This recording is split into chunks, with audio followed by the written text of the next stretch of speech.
இன்று நாம் ஹைதராபாத்தை சேர்ந்த 3 நண்பர்கள் இணைந்து 8300 கோடி ரூபாய் மதிப்புள்ள ஒரு நிறுவனத்தை உருவாக்கி உலகம் முழுவதும் தெலுங்கர்களின் திறமையை நிரூபித்த வெற்றி கதையை பற்றி உங்களுக்கு சொல்லப் போகிறேன். அதற்கு முன் உங்களுக்கு ஒரு சிறிய வேண்டுகோள். நமது சேனலில் ஒவ்வொரு திங்கட்கிழமையும் ஒரு வெற்றி கதை வெளியாகும். இந்த வீடியோ உங்களுக்கு பிடித்திருந்தால் மேலும் வீடியோக்களுக்காக நமது சேனலை சப்ஸ்கிரைப் செய்து லைக் செய்து உங்கள் நண்பர்களுக்கு பகிருங்கள். இனி ஆரம்பிக்கலாமா? ஹைதராபாத்தில் ஒரு சிறிய பென்ட் ஹவுஸிலிருந்து ஒரு $1 பில்லியன் நிறுவனமாக எப்படி உயர்ந்தது? டார்வின் ஃபாக்ஸ். ஒரு வெற்றி கதை. ஆரம்பம் ஒரு யோசனையின் பிறப்பு. ஹைதராபாத் நகரின் ஹைடெக் சிட்டியில் உள்ள ஒரு சிறிய கஃபேவில் 3 இளைஞர்கள் ஜெயந்த் பலேட்டி, சைதன்யா பெட்டி, ரோஹித் சென்னமனேனி தங்கள் லேப்டாப்களை வைத்து ஒரு திட்டத்தை பற்றி விவாதித்துக் கொண்டிருந்தனர். நாம் ஐடி நிறுவனங்களில் பணிபுரியும் போது HR, அதாவது மனிதவள மேலாண்மை பற்றி நிறைய பிரச்சனைகளை பார்த்தோம் இல்லையா என்று சைதன்யா கேட்டார். ஆமாம், பெரிய நிறுவனங்களில் HR செயல்முறைகள் மிகவும் மெதுவாக நடக்கின்றன. இன்னும் பழைய முறையிலேயே ஃபைலிங், மேனுவல் ப்ராசஸிங் நடக்கிறது என்று ஜெயந்த் பதிலளித்தார். நாம் இதை சரிசெய்ய ஏதாவது செய்ய முடியுமா என்று ரோஹித் உற்சாகமாக கேட்டார். இந்த மூவரும் இந்தியாவின் முன்னணி பிசினஸ் பள்ளிகளில் பட்டம் பெற்று பல ஐடி நிறுவனங்களில் பணிபுரிந்த அனுபவம் கொண்டவர்கள். ஆனால் அவர்களில் புதிய சிந்தனைகள் துளிர்விட்டன. அங்கேயே ஒரு புதுமையான யோசனை பிறந்தது. அதுதான் டார்வின் ஃபாக்ஸ். குறிப்பு: தமிழில் சில வார்த்தைகள் ஹைதராபாத் வழக்கு சொற்களாக இருக்கலாம். அவற்றை பொதுவான தமிழ் சொற்களாக மாற்றியுள்ளேன்.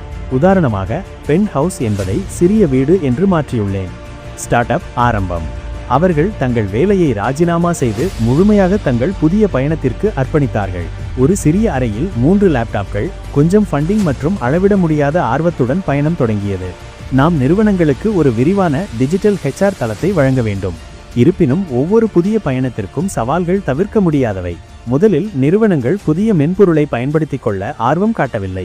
பழைய முறையிலேயே எங்கள் நிறுவனம் நன்றாக செயல்படுகிறது, புதிய தொழில்நுட்பத்தில் பணம் செலவு செய்ய முடியாது என்று ஒரு நிறுவனத்தின் HR தலைவர் கூறினார்.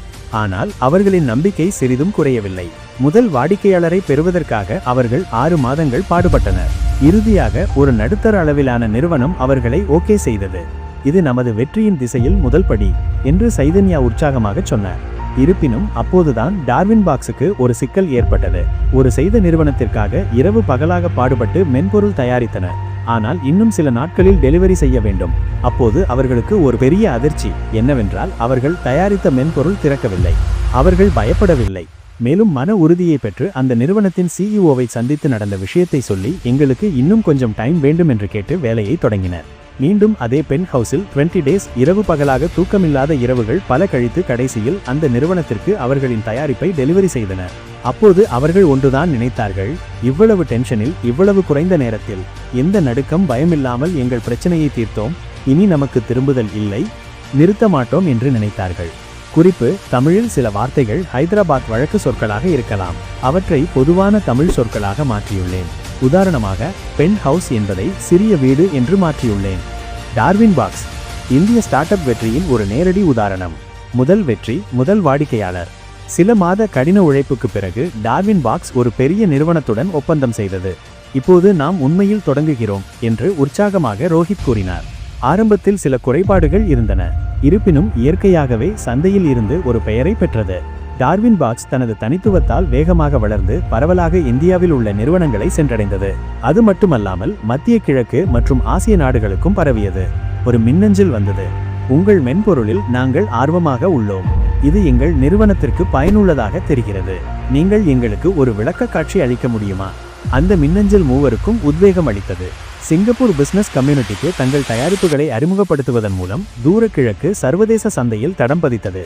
போட்டி முதலீட்டாளர்கள். அவர்கள் வெற்றி பாதையில் பயணிக்கும்போது SAP, Oracle, Workday போன்ற பெரிய நிறுவனங்கள் HR சாஃப்ட்வேர் சந்தையில் நுழைந்தன. நாம் இப்போது ஒரு உலகளாவிய நிலையில் இருக்கிறோம். நமது இலக்கு இன்னும் பெரிது என்றார் ரோஹித். அதனால் முதலீடுகளை திரட்ட வேண்டிய அவசியம் ஏற்பட்டது. அவர்களின் ஸ்டார்ட் அப்பை கவனித்த செக்வோயா கேபிட்டல், சால்ஸ்பர்ஸ் வெஞ்சர்ஸ் போன்ற பெரிய நிறுவனங்கள் முதலீடு செய்தன.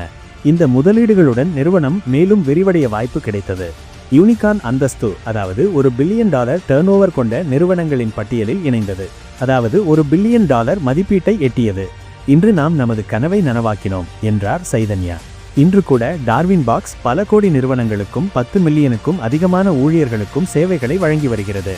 இப்போது உலகளவில் இன்னும் பல சந்தைகளில் விரிவடையும் தருவாயில் உள்ளது. நிறைய செய்ய வேண்டியிருக்கிறது. மனிதவள மேலாண்மையில் வரும் நாட்களில் AI மற்றும் மிஷின் லேர்னிங் முக்கியம். நாம் அந்த திசையில் செல்ல வேண்டும் என்றார் ரோஹித். நிறுவனம் இப்போது HR தொழில்நுட்பத்தில் முன் எப்போதும் இல்லாத புதுமைகளுக்கு வழிவகுக்கிறது. இது டார்வின் பாக்ஸின் கதை இந்தியாவின் ஸ்டார்ட் அப் வெற்றிக்கு ஒரு நேரடி உதாரணம். டார்வின் பாக்ஸ் குறுகிய காலத்தில் உலக அளவில் பிரபலமான இந்திய ஸ்டார்ட் அப்களில் ஒன்றாக மாறியுள்ளது. இதன் வெற்றி கதைக்கு முடிவில்லை. இன்னும் பல புதிய பாதைகளை நோக்கி சென்று கொண்டே இருக்கும். எல்லோருக்கும் நஷ்டங்களும் தோல்விகளும் சகஜம். ஆனால் இலக்கு பெரிதாக இருக்க வேண்டும். நம் ஆதரவு அதைவிட அதிகமாக உண்மையாகவும் இருக்க வேண்டும். தோற்கலாம், ஆனால் அங்கேயே இருக்கக்கூடாது. மீண்டும் எழ வேண்டும், மீண்டும் தொடங்க வேண்டும். நினைத்ததை அடையும் வரை முயற்சி செய்ய வேண்டும். வெற்றி என்பது ஒரு பயணம், ஒரு இலக்கு அல்ல.